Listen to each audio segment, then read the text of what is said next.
শ্রোতা বন্ধুরা, গল্প কথার আসরে আজকের বৈঠকে যোগদান করার জন্য অনেক ধন্যবাদ। আমি রুদ্র দত্ত। শুনতে থাকুন শ্রুতি পুস্তক বিমল করের বালিকা বধূ। এই এপিসোডে দ্বিতীয় পর্ব।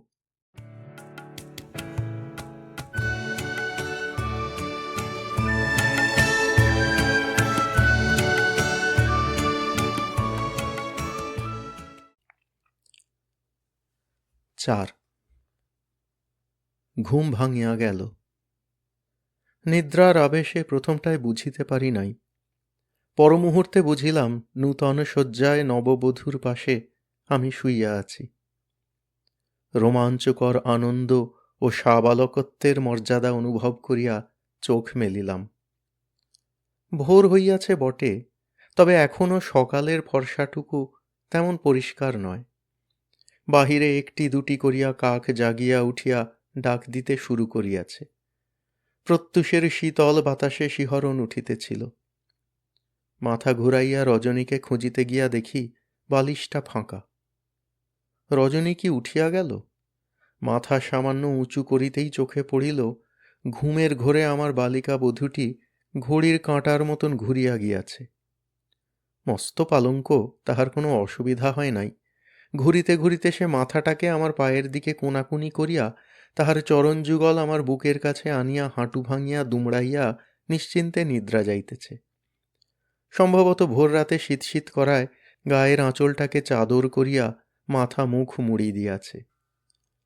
রজনীর আলতা পরা পা দুখানি যে কত ছোট এবং পায়ের পাতা কত পাতলা তাহা দেখিতেছিলাম। বাসি অথচ ফিকা গন্ধ নাকে লাগিল। মাথা আরও একটু নিচু করিতেই বুঝিলাম গন্ধটা সুগন্ধি আলতার শাড়ি ও বিছানায় ছড়ানো সেন্টের।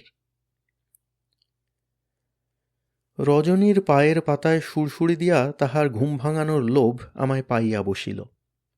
হাতের আঙুলের সুড়সুড়ি তেমন জুতের হইবে না ভাবিয়া আমি বিছানা হইতে একটা বাসি ফুল তুলিয়া লইয়া রজনীর পায়ের পাতায় সুড়সুড়ি দিতে লাগিলাম।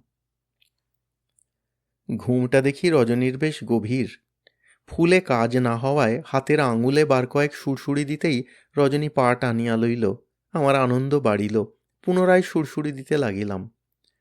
রজনী পা গুটায়, শরীর গুটায়, পাশ ফেরে, শেষে তাহার লোমকূপগুলিতে রোমাঞ্চ জাগিতে এসে ধড়ফড় করিয়া বিছানায় উঠিয়া বসে।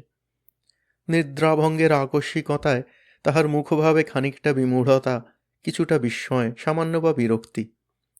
আমি হাসিতেছিলাম। রজনী কয়েক মুহূর্ত পরে যেন হুঁশ ফিরিয়া পাইল। জানলা, ঘরের চারিপাশ, বিছানা এবং তাহার নবলব্ধ ষোড়শবর্ষীয় স্বামীটিকে দেখিয়া লইয়া যেন কোনো একটা বিষয়ে আশ্বস্ত হইল।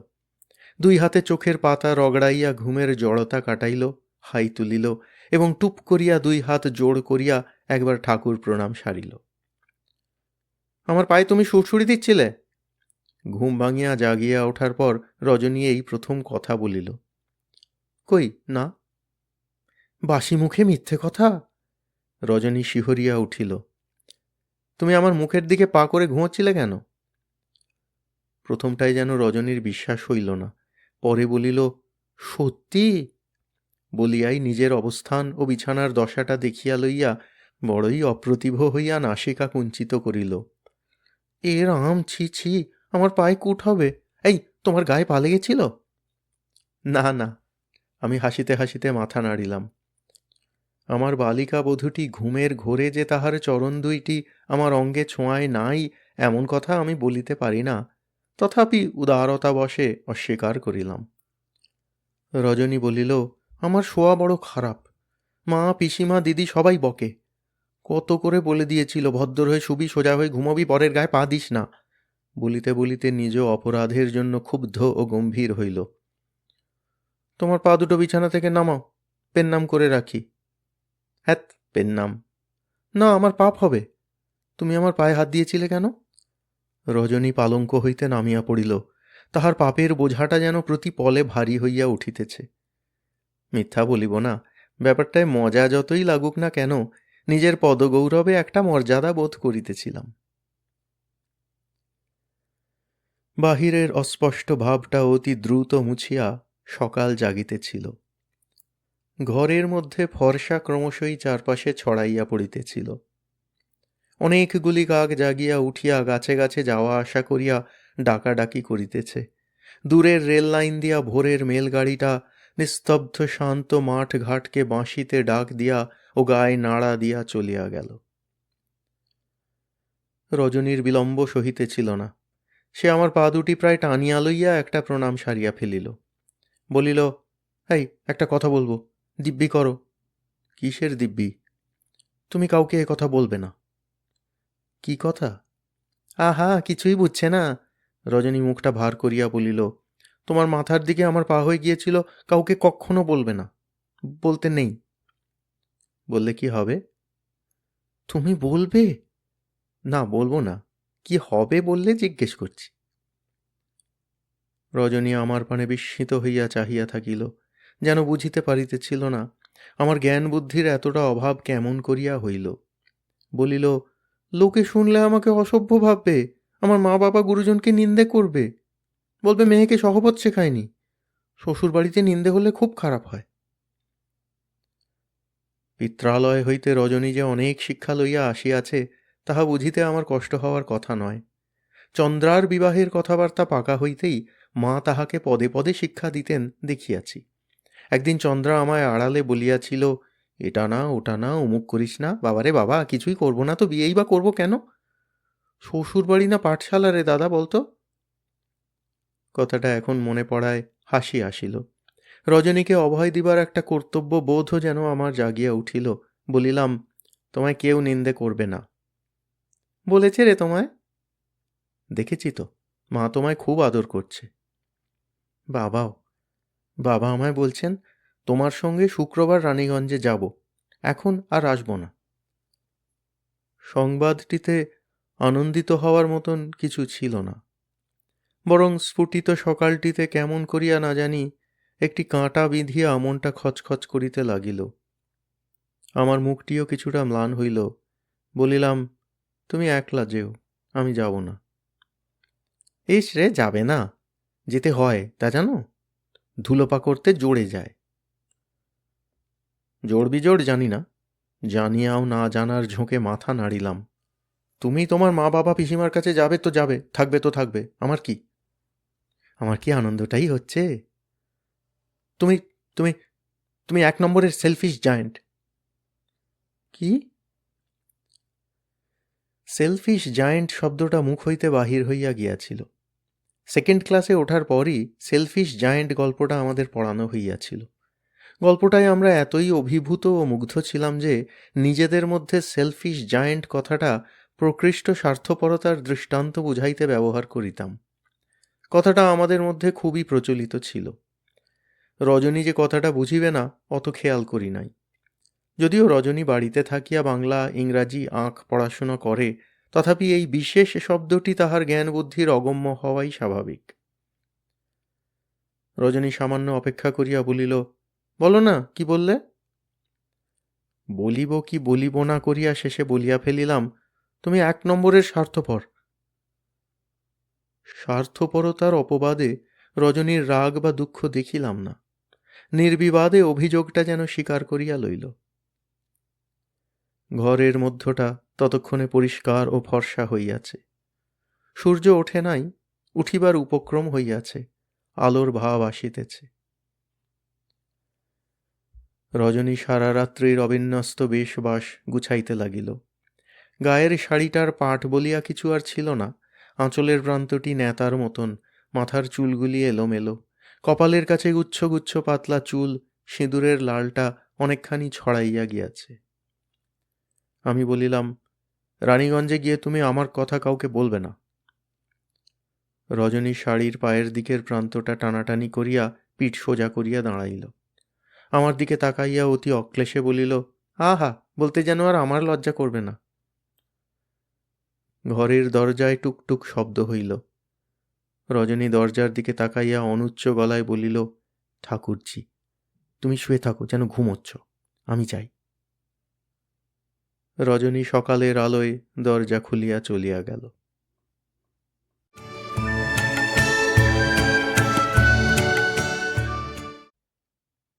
5 মাঝের দিন দুইটি যেন দুই ঝলক বাতাস আসিতে আসিতে ফুরাইয়া গেল, ভালো করিয়া স্পর্শলাভ হইল না।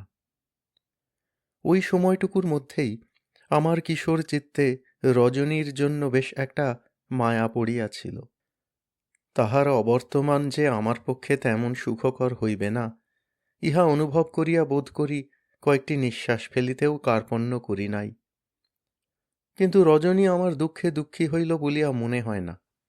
পিত্রালয়ে যাওয়ার আনন্দে সে এতই অধৈর্য ও চঞ্চল হইয়া উঠিয়াছিল যে আমার বিরসতা তাহার নজরে পড়িল না। যথারীতি নির্দিষ্ট দিনে রজনীকে লইয়া তাহার পিতৃগৃহে চলিলাম। সঙ্গে মনোহর কাকা ছিলেন। পিতা ঠাকুর আমাদের জন্য একটা মোটর গাড়ির ব্যবস্থা করিয়া রাখিয়াছিলেন, কিন্তু যাওয়ার মুহূর্তে তাহার কল বিগড়াইল। সংসারে অনেক কল বেশ পাকাপোক্তভাবে বিগড়ায়, সহজে মেরামত হয় না। আমার দুষ্টবুদ্ধি বলিতেছিল এই গাড়ির কলটি যেন আপাতত বিকল হইয়াই থাকে। রজনী সাত সকালে ঘুম হইতে উঠিয়া প্রস্তুত হইতে লাগিয়াছে। তাহার যাত্রার আয়োজন সবই সমাপ্ত, তথাপি উহার ধৈর্য সহিতেছিল না। শরৎ মারফত শুনিয়াছিলাম গাড়ির আশায় সে নাকি উৎকর্ণ হইয়া চন্দ্রার ঘরে জানালার পাশে বসিয়া আছে। বলিতে আপত্তি নাই, স্বার্থপর ওই বালিকাটির কিঞ্চিৎ শিক্ষা হওয়া উচিত বলিয়াই আমার মনে হইতেছিল। ক্রমশই বেলা বাড়িতেছিল। বিকল মোটর গাড়িটির ওপর আর ভরসা না রাখিয়া পিতা ঠাকুর যখন আমাদের ট্রেন যোগে রানীগঞ্জে পাঠানোর বিষয় চিন্তা করিতেছিলেন, তখন অচল গাড়িটি ভয়ঙ্কর হুঙ্কার ছাড়িয়া তাহার সচলত্বের মহিমা প্রকাশ করিল। মাথায় ক্যাম্বিসের ছাদ, হাড়ে গিলে সেপাই মার্কা চেহারা এবং বেতের ফিতা জড়ানো পুরনো আমলের চাকাগুলি দেখিয়া গাড়িটির দাপট বোঝা অসাধ্য ছিল। শরৎ আমার পেটে খোঁচা মারিয়া হতাশার ভঙ্গিতে বলিল, উত্তর বলিয়া তাহার দুষ্ট হাসি হাসিল। ব্যাড লাক তোমার। পিতা ঠাকুরের মনে একটা সংশয় দেখা দিল। মোটর গাড়িটার যেরকম প্রকৃতি দেখা যাইতেছে, তাহাতে মাঝপথে তাহার বিগড়াইবার 16 আনা সম্ভাবনা। যদি পথের মধ্যে আবার কল বিকল হয়, তখন উপায় কি হইবে? এক্ষেত্রে বরং রেলগাড়িতে যাওয়াই নিরাপদ।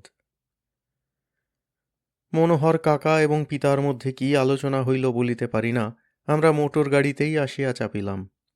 মাতা ঠাকুরানী আমাদের শুভযাত্রা করাইয়া দিলেন, পিতা ঠাকুর আমাদের আশীর্বাদ করিলেন, গাড়ির চালকটিকে নানা পরামর্শ দিয়া দিলেন। বুঝিলাম আমরা আপাতত আসানসোল পর্যন্ত এই গাড়িতেই যাইব, সেখান হইতে ট্রেন অথবা ট্যাক্সি ভাড়া করিয়া রানীগঞ্জ। যদি ইতিমধ্যে এই গাড়ি আর কোনো প্রকার অসুবিধার সৃষ্টি না করে, তবে অবস্থা বুঝিয়া সটান রানীগঞ্জ চলিয়া যাইতেও পারি। গাড়ি ছাড়িল। মনোহর কাকা সামনে, আমরা পিছনে। রজনীর আকারটি ক্ষুদ্র হইলে কি হইবে, সে আসিতে যাইতে যতগুলি বাক্স পেঁটরা সংগ্রহ করিয়াছে তাহার পরিমাণ কিছু কম নয়। পিছনের মাল বহনের স্থানটিতে তাহার মস্ত বাক্স এবং একটি বস্তা মাত্র, বাকিটা আমাদের পায়ের তলায় ও আশেপাশে রাখা আছে। রজনীর একটি সুটকেস, আমার সুটকেস, নতুন কাপড় চোপড়ের একটি ক্ষুদ্রাকার গাঁঠরি, কয়েক হাঁড়ি মিষ্টি। পিতা ঠাকুর কুটুম্বের জন্য বাড়ির বাগানের কিছু আনাজপাতিও দিয়া দিয়াছেন। বস্তাবন্দি হইয়া তাহা পিছনে বাঁধা। গহনার হাত বাক্সটি মনোহর কাকার জিম্মায়। যাওয়ার পথে ফাল্গুনের রৌদ্র বেশ প্রখর হইয়া উঠিল। গ্রাম্য পথ, গাড়িটা পদে পদে লাফ ঝাঁপ মারিতেছিল, যেন তাহার কেরামতি দেখাইয়া আমাদের কাঁচা পথটিকে সে অবাক করিয়া দিবে। তাহার কলের নানা প্রকার আতঙ্কজনক শব্দও হইতে দেখিয়া আমার মন্দ লাগিতেছিল না, কিন্তু রজনী তেমন প্রসন্ন হইতে পারিতেছিল না। আমাদের গ্রাম্য পথটুকুর শোভা রজনী দেখিতেছিল বটে, তবে উপভোগ করিতেছিল বলিয়া মনে হয় না। পলাশ ঝোপ, শালুক বিথি, কার্তিকপুরের পুরাতন অব্যবহৃত 2 নম্বর খাদ, বসা জমি, বন তুলসীর জঙ্গল ইত্যাদি একে একে পার হইয়া গেল। রেললাইনের সাঁকো ছাড়াইয়া পাথুরে রাস্তায় গাড়ি আসিল। এতক্ষণে গাড়ির চালকও কিছুটা স্বাভাবিক হইয়াছে। রজনীর অবগুণ্ঠন কখন যেন হ্রস্ব হইয়া গিয়াছিল। তাহার মুখমণ্ডলে একটা আশ্বাসের ভাব বুঝি এতক্ষণে জাগিয়া উঠিয়াছে। কয়লাকুঠির একটি হেঁটো বাজার পার হইয়া আমরা রেলের ফটকের কাছে আসিলাম। ফটক বন্ধ, গাড়ি দাঁড়াইয়া রহিল।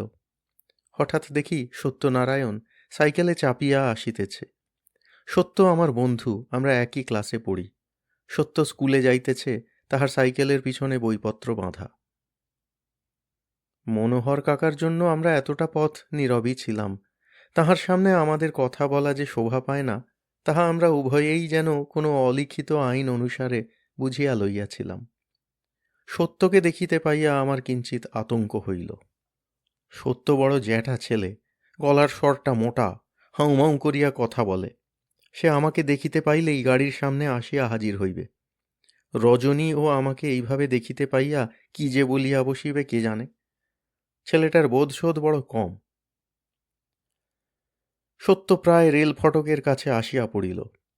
আমার শ্বশুরালয় যাওয়ার বাহনটির আকৃতিগত বৈশিষ্ট্য যে অবিলম্বে তাহার দৃষ্টি আকর্ষণ করিবে, তাহাতে আমার সন্দেহ রহিল না।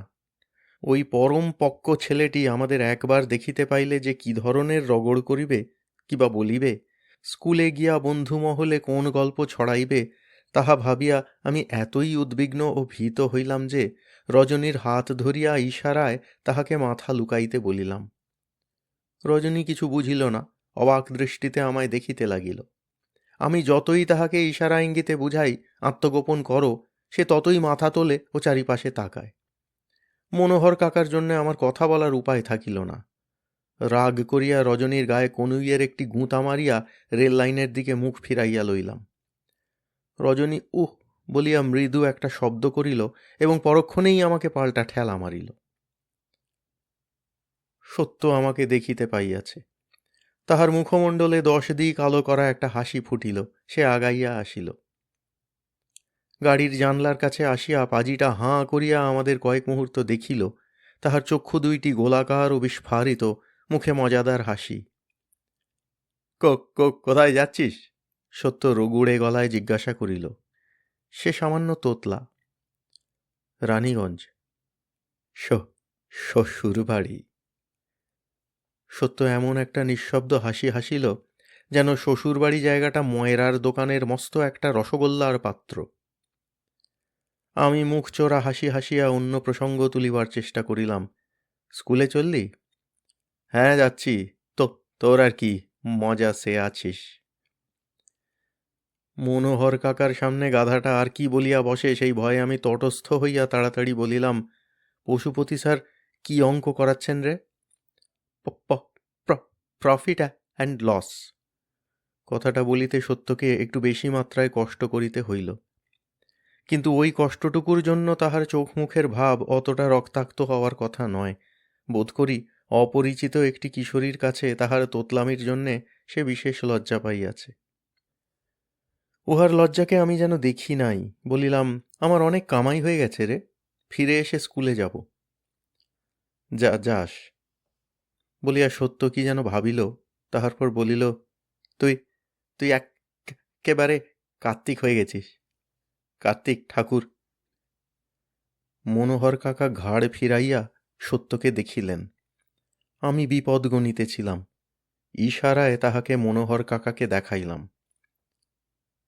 সত্য এক পলক মনোহর কাকাকে দেখিয়া লইয়া অনুচ্চস্বরে বলিল, এ স্লাই ফক্স মেট আ হ্যান।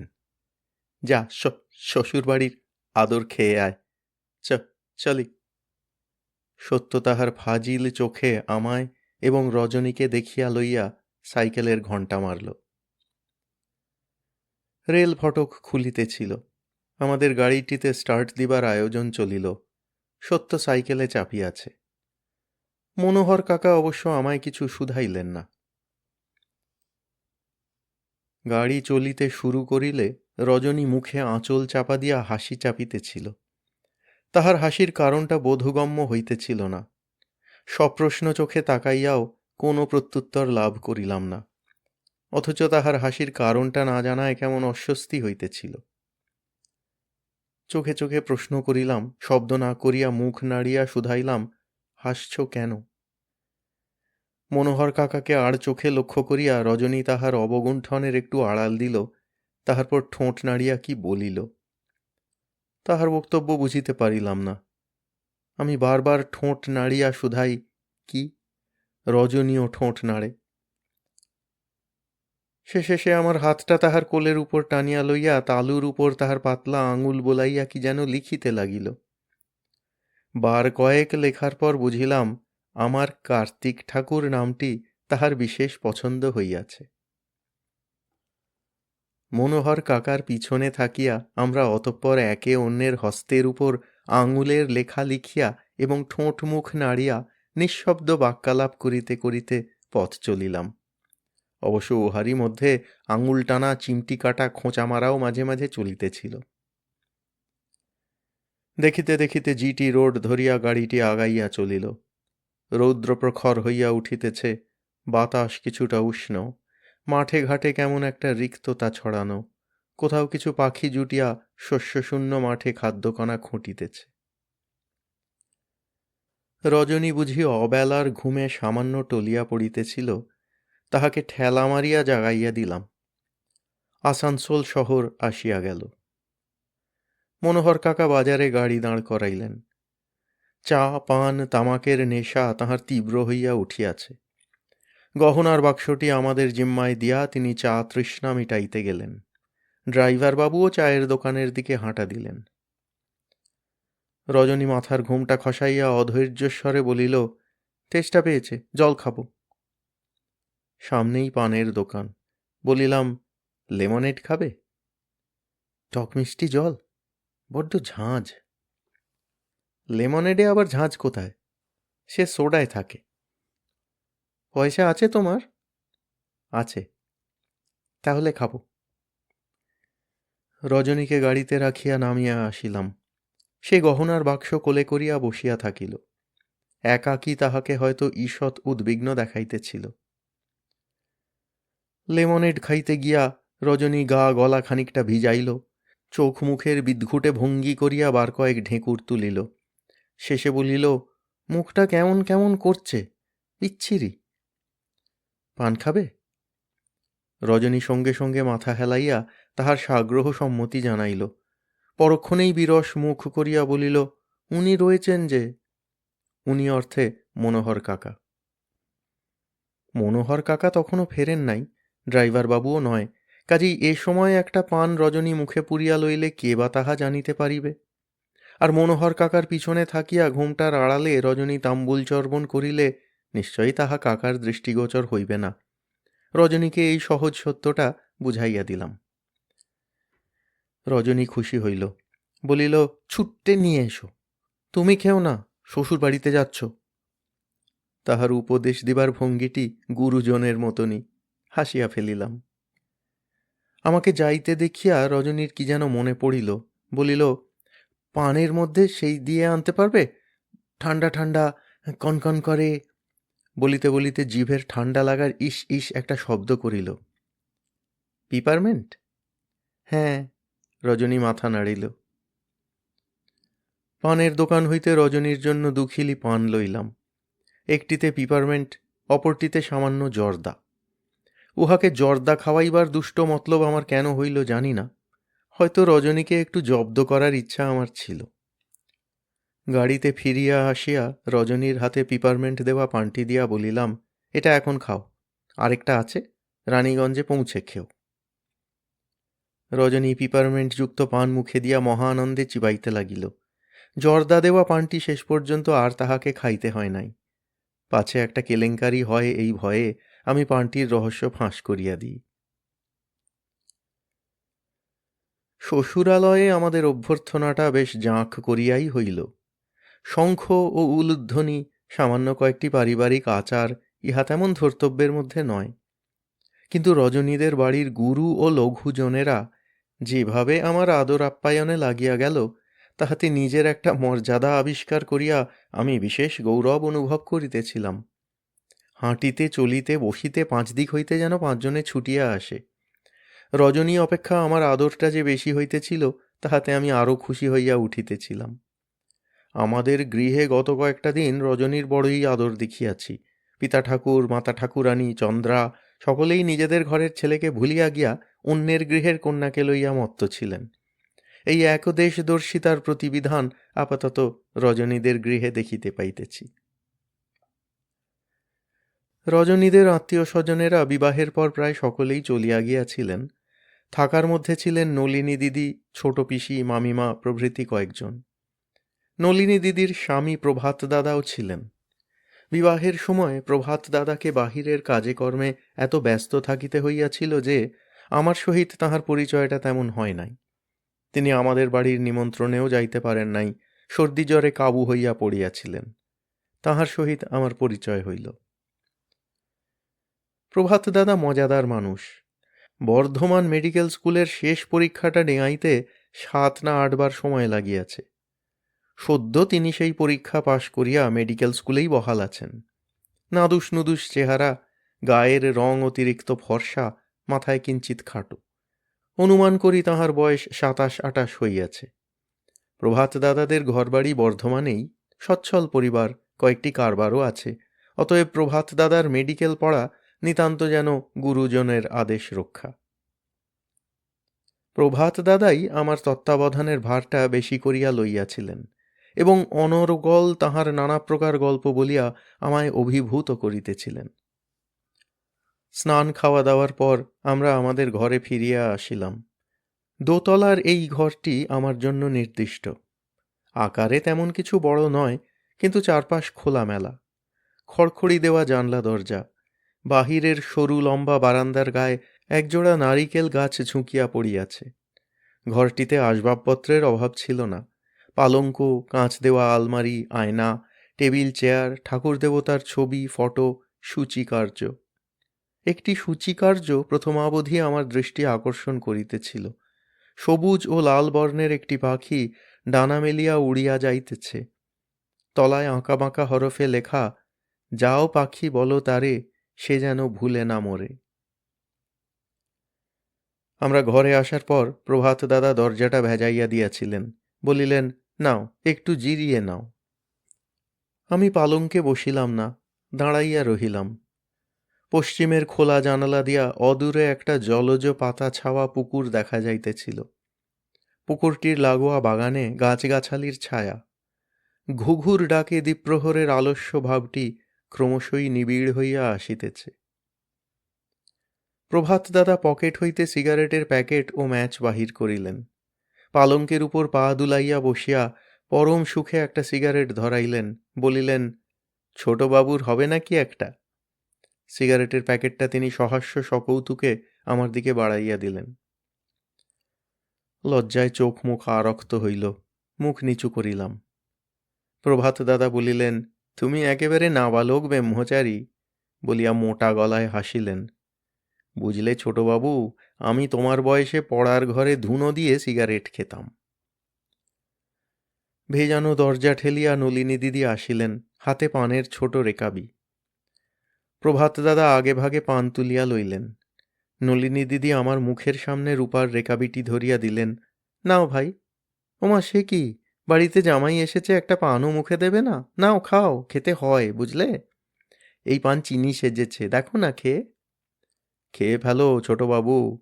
প্রভাত দাদা বলিলেন, শ্বশুর বাড়িতে কিছু পাতে ফেলতে নেই। প্রভাত দাদা নলিনী দিদির মুখপানে চাহিয়া অর্থপূর্ণ হাসি হাসিলেন। একটা পান খাওয়ার স্বাদ যে আমার না ছিল এমন নয়। পান লইলাম। তিনি দাঁড়াইয়া রহিলেন। পান চিবাইতেছি। নলিনী দিদি হাসিয়া শুধাইলেন, কেমন সেজেছে? লজ্জিত মুখে অধোবদন হইলাম। প্রভাত দাদা স্বরঙ্গে বলিলেন, বেশ সেজেছে, খাসা, তোমার মতন মশলাদার। নলিনী দিদি ভ্রুকুটি হানিয়া প্রভাত দাদাকে ভর্ৎসনা করিলেন। ছেলে মানুষের সামনে কি কথা, বলিয়া আমার দিকে মুখ ফিরাইলেন। ওই লোকটার সঙ্গে বেশি মিশো না ভাই, তোমায় গোল্লায় পাঠিয়ে দেবে। প্রভাত দাদা জবাব দিলেন, কে কাকে গোল্লায় পাঠাচ্ছে নলিনী, তা ভগবানই জানেন। বুঝলে ছোটবাবু, মেডিকেল স্কুলে ঢুকে বিয়ে করেছিলাম, 7 বছর হলো। লম্ফ ডাক্তার হতে এত দেরি হলো শুধু তোমার নলিনী দিদির জন্যে। সেই হিস্ট্রি তোমায় বলবো একদিন, আর একটু বয়স বাড়ুক। নলিনী দিদি কটাক্ষ হানিয়া স্বামীর দিকে একখিলি পান ছুঁড়িয়া মারিলেন। তিনি আর দাঁড়াইলেন না। প্রভাত দাদা হাসিতে লাগিলেন। আমি প্রভাত নলিনীর যুবজনোচিত প্রণয় ও রসালাপ পূর্ণমাত্রায় না বুঝিলেও উভয়ের মধুর সম্পর্কটা কোনো গোপন ইন্দ্রিয়ে অনুভব করিয়া বিচিত্র এক আনন্দ পাইলাম। দ্বিপ্রহরের বিশ্রামকালে প্রভাত দাদা আমায় বর্ধমান শহরের প্রতি আকৃষ্ট করার চেষ্টা করিলেন। পরামর্শ দিলেন ম্যাট্রিকটা পাশ করিয়াই যেন বর্ধমানে চলিয়া যাই, সেখানকার রাজ কলেজ বিখ্যাত। বাঁকুড়া যে একটা শহরই নয়, কুষ্ঠরোগীর ভিড়ে ভর্তি, এবং খ্রিস্টান কলেজের যতটা নামডাক ততটা যে তাহার যোগ্যতা নাই। বর্ধমান বাঁকুড়ার তুলনামূলক আলোচনা শুনিতে শুনিতে আমার তন্দ্রা আসিল। প্রভাত দাদাও চক্ষু মুদিলেন।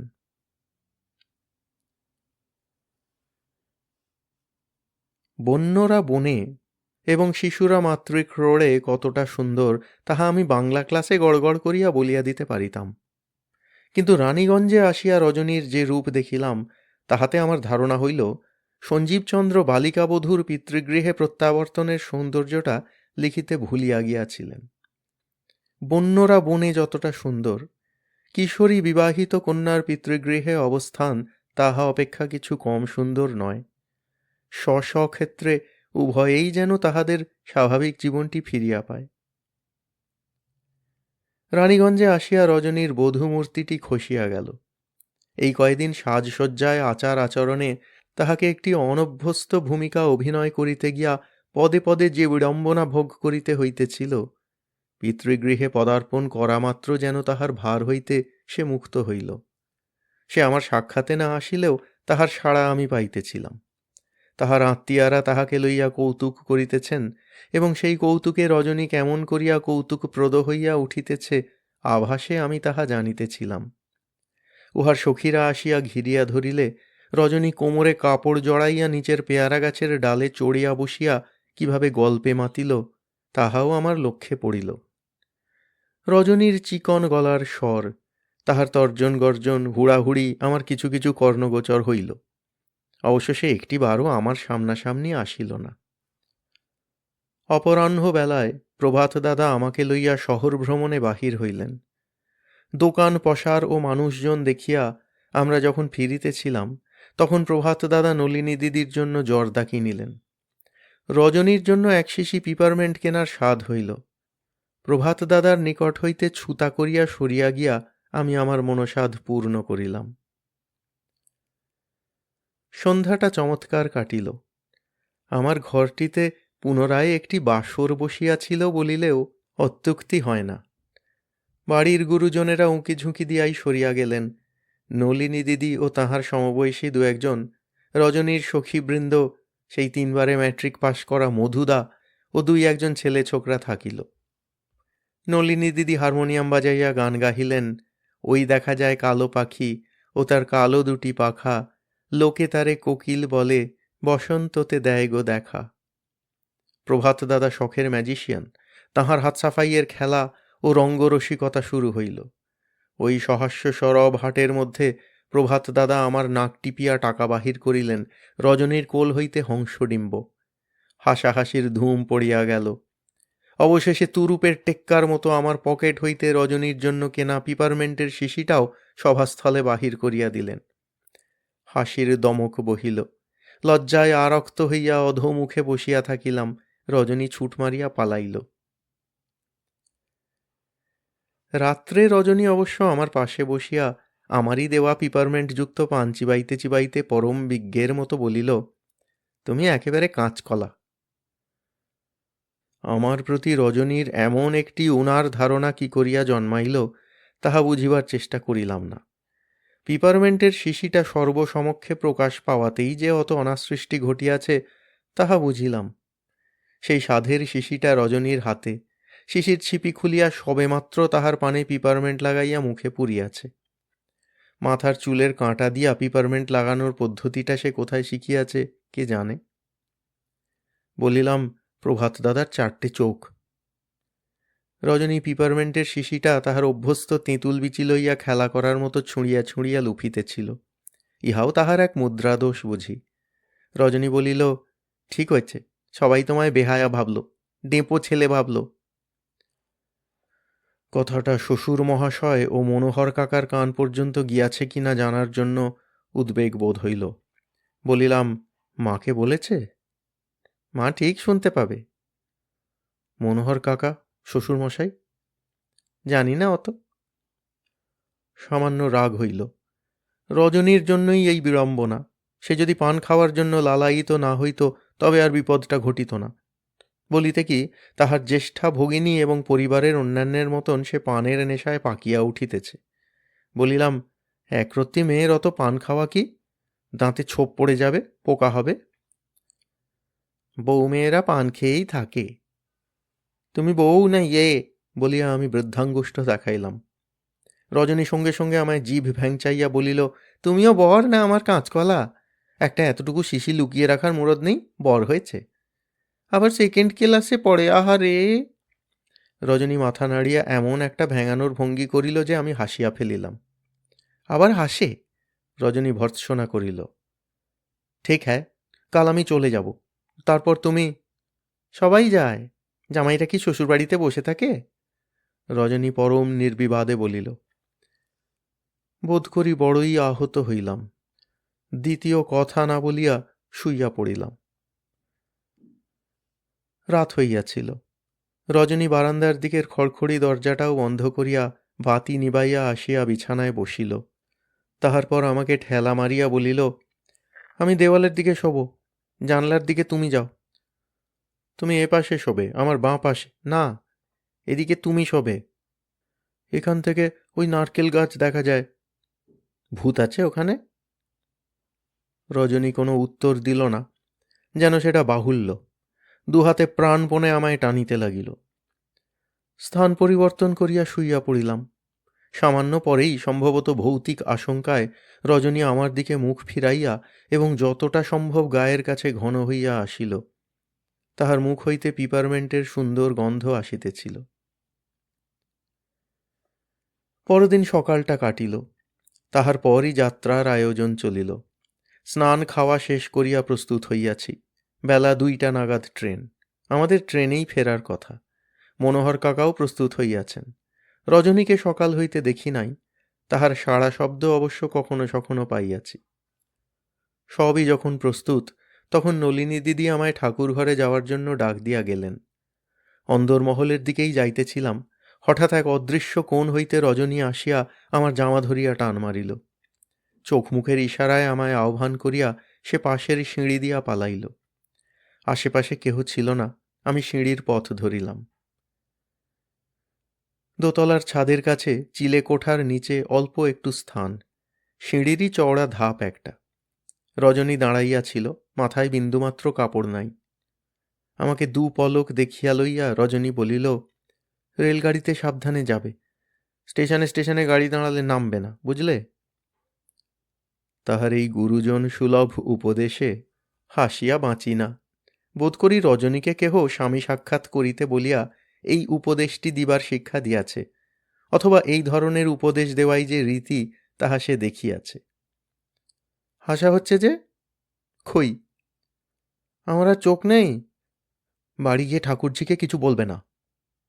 কি বলবো না? কিছু বলবে না। পিপারমেন্টের কথা কক্ষনো নয়। মাথা নাড়িলাম, বলিব না। অবশ্য নিষেধ না করিলেও বলিতাম বলিয়া মনে হয় না। 2 মুহূর্ত কি ভাবিয়া লইয়া রজনী বলিল, রোজ স্কুলে যাবে, মন দিয়ে পড়াশুনো করবে, ফাঁকি মারলে নিজেই ভুগবে। বলিতে বলিতে রজনীর মুখের ভাব ও গলার স্বরের পরিবর্তন হইল। তাহার নিতান্ত সরল সহাস্য মুখটিতে কেমন একটা বিষণ্ণতা নামিল। বাক্পটু ওষ্ঠ দুটি স্তব্ধ হইল, ক্রমশ তাহা যেন ঈষৎ ফুলিয়া উঠিতেছিল। নিচে আমার ডাক পড়িয়াছে। রজনী অতি দ্রুত তাহার আঁচলে লুকানো ডান হাতটি বাহির করিয়া আমার হাতের মুঠায় একটি পান দিল। বলিল, গাড়িতে খেও। বলিয়া সে তরতর করিয়া নামিয়া গেল।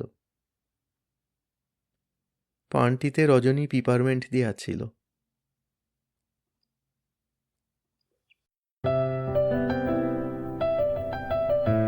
আপনাদের মতামত আমাদের জানাতে ভুলবেন না কিন্তু শ্রোতা বন্ধুরা। আমাদের ওয়েবসাইট golpokothar.asor.org golpokothar.asor.org।